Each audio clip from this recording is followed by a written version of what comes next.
tutiri undu twega tikuingiria guoya tutikwanyu uguo turaria tutige kuga uguo turauga tondu ni ratutumira borithi tucoke twire borithi tondu ni kuhuthirwo marahuthirwo ni andu aria me thirikari mamenye no makari mundu uria urathire mwanake umuthi igoti-ini na gutire mundu urathie kumwe uguo na aria tuma nao na ni ngumera moima acio moima kigumo aria maguturathukagiriria rithiathi na video ciothe ni tukumoya gakinya na kamera uguo maikarage makimenyaga uyu ni thiri makariha whether ni miaka 2 kana ni miaka 10 kana ni miaka 20 ni thiri makariha tondu uguo mareka tikihoto ithuĩ tutikwaragia na mundu ithuĩ tutiguthiĩte kwa mundu na ithuĩ tutiuma na twina rutha rwa guthii kuria twagĩrĩire guthii tondu ithuĩ turi arũgamĩrĩri a mũingĩ niĩ nĩ ndũgamĩrĩire gĩcigo gĩa Kĩgumo na ndingĩrwo nĩ mũthigari ono ũmwe atĩ nĩ ndĩmũhoyaga rutha kana ngathiĩ gwĩtia rutha nĩgetha thiĩ Kĩgumo ngarie na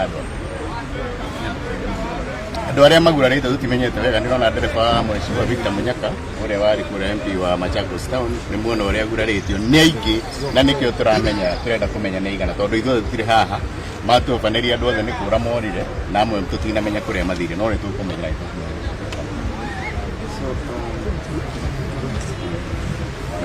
Okay.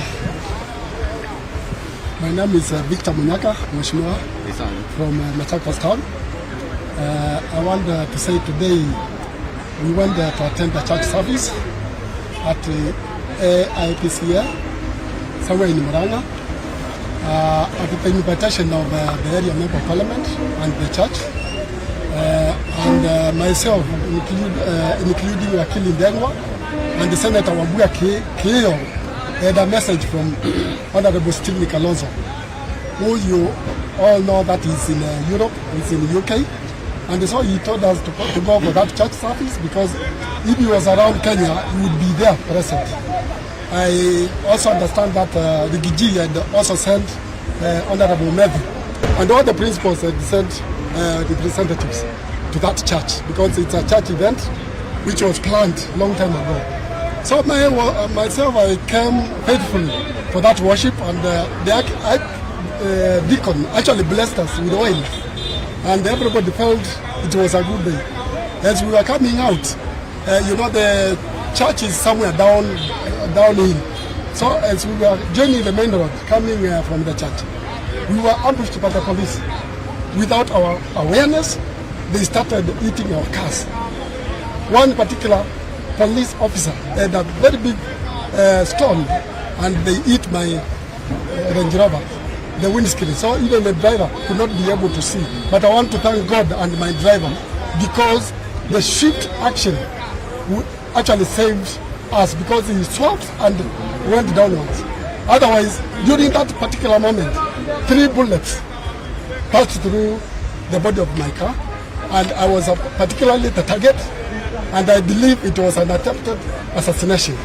I don't know what I did to President Ruto because I helped him go to be president, and now that I'm with the Kalonzo and the Rigathi and the opposition, I don't know why he wants to eliminate me because it was clear attempt on my life. They followed me because the car could not go fast because of the windscreen. So where they caught up with us, they hit us so much with the balloons and also destroyed, also damaged the head of my driver. He actually he had to go to the hospital to seek treatment. I want to say these are not good because, of course, I'm a leader for a long period of time. I know how goons are and I know how police are. Those who are serious police, all of them with pistols. Goons don't have pistols. So those are just police on a civilian uniform, such that they want to hide their identity, and all of them were masked. So I want to say Kenya, we are in for a rough time because if this is the way we are going to do our politics, I have served under Kibaki, I have served under Uhuru Kenyatta, I have also served under Moi. This terror I've never seen. President Ruto is calling our children terrorists, but actually his system is the one which is terror, causing terror towards leaders and the agencies. Thank you very much. No, he has a deep cut at the head. He needs to go and have it sutured. He's actually here. You can see he bled so much. We had to take him somewhere for first aid, but he lost a lot of blood. And we were just found innocently alongside the car, trying to check the damages which they have caused. We were very innocent. Nobody had any political motive at that particular moment, but they attacked us. Yeah.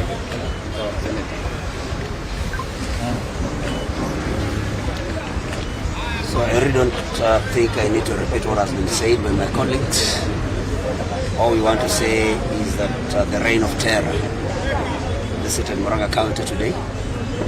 But I want to say that it was not unexpected, because we had been warned by one leader that Kangari especially was a no-go zone, and that we know, the leader said, you know me, we have those messages, we have taken screenshots. And the saddest thing is that the security agencies are being commanded by a particular leader in Murang'A County who has a lot of power. And I'm told it's because of their very close links with the Deputy President, Kithure Kindiki. We just want to say that even though William Ruto has not kept any of the promises that he made to the people, that he should not become that insecure. The market place was closed to members of the public. The mama mbogas that he went lying to, that he would uplift, were not allowed to do their businesses in Gonda today. They were tear gassed just because we were in charge, and William Ruto feels very insecure. But we want to say that even if you have not kept any promise, William Ruto, even if now you want to take away free education from Kenyans, even if you do not want to give us freedom, but please don't kill us. Honorable Munyaka today escaped death by a whisker. Please don't kill us. You can take away anything that we promised. You can take away our roads, you can take away our free education. You can even prevent us from demonstrating, but please don't kill us. Please don't kill us. Please don't allow security apparatus to be controlled by politicians, because politicians may not know how to operate. Let the mama mbogas of Gonda, of Gacharage, of Kandara, of Kangari do their businesses. The small businesses they do, you do not have to tear gas them. So we are saying it's a sad day, and I think we want to call on the International Criminal Court to come and carrying out investigations, because our security agencies cannot be able to help us. They have been taken captive by William Ruto, Honorable Kindiki, the Deputy President. Nobody doesn't know what Murang'A has said. And the ICC should note that we have no control over the police. DIG Lagat, after what he was accused of, he's back to work. So we can only call upon the international community to come to our aid. Otherwise, William Ruto is determined to kill all of us. So we tell our people, we want to tell William Ruto that we will not be cowed. We will not accept to be intimidated. We will carry on with the noble task of saying that he must go, because if William Ruto comes back, there will be no country called Kenya. As to how he goes home, it is up to him. He could choose to hang himself. He could choose to resign. And if Raila Amolo Odinga loves this country, he should just leave William Ruto, so that all Kenyans can unite in parliament and impeach William Ruto, because there will be no country here in the next 2 years if what we have seen today continues obtaining. So we want to stop it at that, and we must assure him we will continue supporting Rigathi, we will continue supporting Kalonzo Musyoka, we will continue supporting Fred Matiang'i, George Natembeya, Eugene Wamalwa, and William Ruto will go home regardless of how many people he is going to kill. Gwenda kuga umuthi gutie mundu tano na ngero ria twagirwo yagirwo kuria Goda Mheshimiwa Munyaka wa kuria Machakos ngari yake yahurwo rithathi na yahura ngũ icio na ni borithi makurutaga wira ucio tukimonaga na twina video na mbica no thina uria twina guo ni ati Murang'a kuri muteti umwe uria wathaga borithi na naratwirite ira ati gutigwe kwa micemanio Kangari na agatwira ni tumuwi ni tukumumenya hihi no twakimumenya no twire William Ruto na Kithure Kindiki tondu muteti ucio kuratuika ni makuhaniririe muno na Kithure Kindiki tutiwe ndugu yawe hana atia no tumere mareke ithuĩ twĩikarĩre gĩthomo gĩa tũhũ kĩrĩa Moi wa Kibaki atigire tũthondekera Uhuru wa Kenyatta agĩũka agĩtwarithia na mbere William Ruto nĩ araigire nĩ ekweheria tondũ gũtirĩ na mbeca no mbeca cia empowerment ĩyo rimũ ya kũneaga atumia 31,200 ĩyo mbeca menacio mbeca cia gũkua makonia cia gũkombora mahelicopter icio menacio no ciana itigũthomithio na twauga ũguo nĩ baba njũru marahũra kinya ngari citũ rithathi no tũmere oya gĩthomo gĩa tũhũ eria kĩrĩa gĩothe ũkwenda kweheria ona bara citũ ciatembũka nĩ itembũkange no William Ruto reke tũtũre muoyo tondũ muoyo nĩ Ngai watũheire na ũragĩtũkorire waorokire 2022 gũtirĩ mwana ũragĩciarire wagĩũka 2022 rĩu tũkwĩre we na waganu waku Ngai no araũrora no twĩte igoti rĩa kĩmataifa ICC rĩrĩa rĩacirithagia mũthuri ũcio wĩtagwo William Ruto nĩ ũndũ wa njũragano rĩũke rĩu rĩtũteithie tondũ akorwo rĩu thigari citũ irathwo nĩ ateti ithuĩ nĩ tũgũgĩthira no Ngai ũngĩtũteithia na igoti rĩu rĩũke matuĩrie mone ũrĩa kũrathiĩ tondũ William Ruto abataire gũtwarwo igoti-inĩ rĩu at the earliest possible opportunity ucio nĩ mũndũ abataire gũtũra njera tondũ nĩ nyamũ ya gĩthaka-inĩ. Asanteni sana. Maybe I would use very few words. What we've seen today and what has happened to our team today is honestly an attempt on assassination of the members of this team, members of the opposition. The kind of force that has been used by the National Police Service is not only excess but extreme. The kind of damage that has happened on the vehicles that we are using today has never been seen. I've been in this politics and since we were impeached on the October of 2024, moving around. Even last week on Sunday, we were being tear gassed by police. But the kind of force that has been used on us today at a place called Gonda is something that we have never seen. I don't know, and I would want anybody to explain to me why and how a policeman would shoot a live bullet at anybody at close range. Because we've seen, and you can see live bullet holes on the vehicles of the members of our team who are here. I've just been told because once the skirmishes started and I went to engage the police because I was there, I went and I was asking them, you are telling us we cannot use this route. These are the route that you are showing us. Where does it lead us? And true to my instincts, we were being laid to a trap. Because where Munyaka has been attacked in Gashosho is a place that another contingent of police and goons were waiting for us on the road.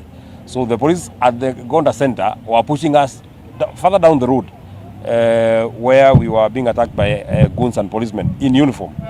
In fact, one of the vehicles, or most of the vehicles that have been damaged, specifically this Range Rover owned by Honorable Munyaka, has been damaged by a policeman in uniform. The videos are there. And we want to condemn. And the National Police Service has always claimed that it is independent. If indeed you are independent, why are you taking orders from the countrywoman member of parliament from Murang'A? Because she's the one that told us that you can't go to Kangari. She in fact said that what we did in Embu, we can't do it in Murang'A. Everybody has a freedom of choice. We have a choice and freedom to associate with whoever we associate ourselves with. And that freedom is fundamental, it is in our constitution. We also have a right to dissociate ourselves with anybody we feel we don't want to associate with. We have dissociated ourselves 100% with President William Ruto. Nothing, absolutely nothing, will take us back to William Ruto. And let me tell William Ruto, so long as a bullet has not gone through the members of this team that you are seeing here, we will still be there telling our people to chase you home. Because you are the worst accident that ever happened to this country. Electing you was a tragedy of monumental magnitude. We are the one that elected you, and we are the one that would send you home. We just want to ask the National Police Service, if indeed you are meant to protect lives and property, why are you destroying properties? Why are you shooting live ammunition to innocent people who are peaceful? We even pleaded with the person who was commanding that team. If it is a meeting you don't want us to do, then allow us to go home. We are just from a church. If you don't want us to do a meeting, then allow us to go home. When I told them to allow us to go home, they started tear gassing, and they were tear gassing specific people. I thank the people of Murang'A who actually helped us. They helped me escape, and our private security, they helped me escape because I was a major target. And I want to thank the people, because even the places that we've used private roads along to get to Thika, and we thank God that all of us are safe. But we want to tell William Ruto, these tools, the tools of terror that you are using, they will be for a short while. Even these policemen that you are using, they also get tired. They are the hardest hit by your reign on their payslips. So after a short while, all of us will be united. All of us will be united to send you home, including the police. They are our brothers, including the people from every part of this republic. They are our brothers. Finally, we want to ask our people, if the members of parliament from this region, if you see a member of parliament from this region being used by William Ruto to harass and beat those of us who are speaking for you, you know what to do with that member of parliament. You are the one that elected. You are the one that elected and donated the power that they are misusing. You have the opportunity to take back that power that you have donated to that person. Mwisho, William Ruto, upende, usipende, when one time. Yeah, 1 minute just to add on what has happened after the incidents is that we have reported to the police through OB03 27 07 25, and we made this report at 16 hours at a place called Gashosho Police Post. We have made our report, and the purpose of making this report is to see to it whether or not the police, as indicated, will independently investigate over this issue. Unfortunately, the persons who have assaulted us, the persons who have damaged our properties, the persons who have injured our staffs are the police. And that is why a call for action is being initiated through this presser by independent organs separate from the state, that is non-state actors, the human rights organizations, the international human rights protectors. Where we are, if you do not come and step in and save the Kenyan constitution, the Kenyan people, and the Kenyan democracy, we are at the brink of having this country plug into a situation where we may not get back to where we are. It is on to rain upon our supporters.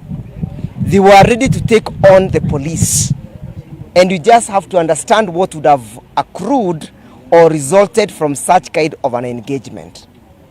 I am not sure whether next time when they do such kind of assault damages, whether we shall be able to rain upon our supporters. They are pushing us to a situation of no return. We are giving them 24 hours, 7 days to initiate investigations. Why use live bullets on us? Mheshimiwa Jamrick Kamau will be addressing you very soon, shortly. His car has equally suffered live bullet targets. And what we want to tell the police is that we have recovered those bullets. We have them. They are in our custody. We have given them to our safe housekeeping for onward usage. So if you want to know who discharged that bullet, we have it, but we cannot trust you on it. We'll be holding a meeting our legal team that is led by Honorable Member for Gatanga, Member Edward Mureu, will be having a meeting tomorrow to write a report to the IPOA on this assault. We are not saying we shall deliver these live bullets to the IPOA because we too do not trust them. But we shall use these bullets as evidence to ensure that justice is done either today, tomorrow, or if even after William Ruto is out of office. Justice will prevail at a particular point. Hiyo damu ambayo imemwagika siku ya leo haitamwagika kwa bure. We shall ensure that our legal team follows this to the letter. Thank you. Thank you very much indeed. My name is Jamle Kamau. Today I'm one of the victims of serious police brutality. My car, as I was coming out of the church, was attacked, and it has 2 bullet holes, one on both sides. And I can clearly say, and with a lot of confidence, that they were actually not targeting my legs, as they were ordered. They were actually targeting my head, not legs. Because where the bullet is actually not anywhere near the legs. It's actually on the side windshield, where somebody sits. The only thing that saved me was that my vehicle was in motion. And that's the reason why the bullet hit the lower part. I think you'll be talking about a different thing today.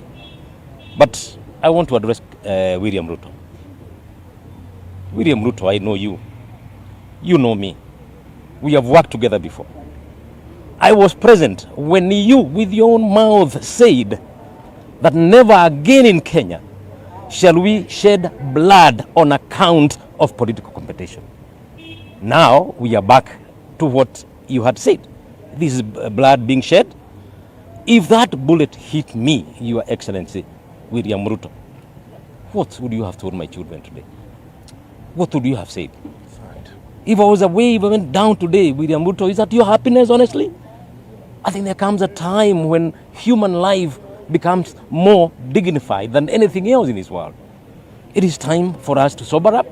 And I want to ask all the investigative agencies, of course we don't trust them at all, but I want to concur with my colleagues that however long it takes, 2 years, 5 years, these people must be brought to account. And what is more, even worse, is the fact that this operation was actually led by a bodyguard of one of the members of parliament in Murang'A County. Bodyguard, he is the one who shot my car twice. The video is there. It is absolutely absurd, unacceptable. And if William thinks that he's going to actually cow us down, if anything, he's putting a lot of energy in us. Not only in us, even in our followers. The question is, William, what has Mount Kenya done to you? The votes that made you president are the same people you are now troubling on. I pity some women, very old women, who were shoved aside and thrown to the tea plantations by your officers. These people voted for you, William. And this is what you are giving them in return. History, Mr. President, would judge you extremely harshly on some of these things that you are doing. Thank you very much.